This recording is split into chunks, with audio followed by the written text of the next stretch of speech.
This question comes from a long-term shareholder who's been here for more than 25 years. His name's Ben Knoll. He's from Minneapolis, Minnesota.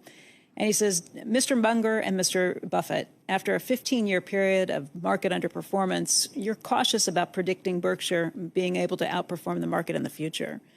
Given this, what do you see as the arguments for longtime shareholders to continue holding their stock versus diversifying their risk across an index? Charlie, you want to answer that? Well, sure. Well, I personally prefer holding Berkshire to holding the market. So I'm quite comfortable holding Berkshire. I think our businesses are better than the average in the market.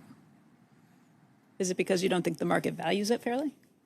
Well, these are just accidents of history, and things are fluctuating at all times. But on a composite basis, I'd bet on Berkshire over the market.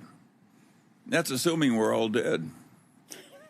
I recommend the S&P 500 index fund, and that for a long, long time to people. And I've never recommended Berkshire to anybody because I don't want people to buy it because they think I'm tipping them into some side. Never. I mean, no matter what it was selling for.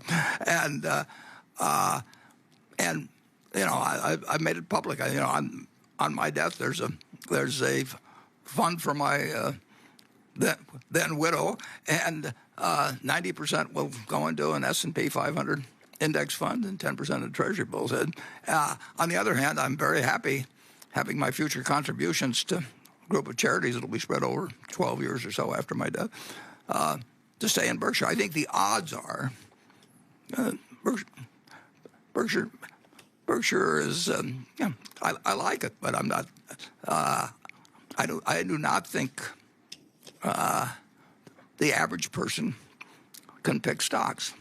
We happen to have a large group of people that didn't pick stocks, but they picked Charlie and me to manage money for them 50 or 60 years ago, and so we have a very unusual group of shareholders, I think, who look at Berkshire as a lifetime savings vehicle, and one they don't have to think about, and one that they'll look, you know, if they don't look at it again for 10 or 20 years, that will have taken care of the money reasonably well. But that, I wouldn't argue that the S&P 500 over time.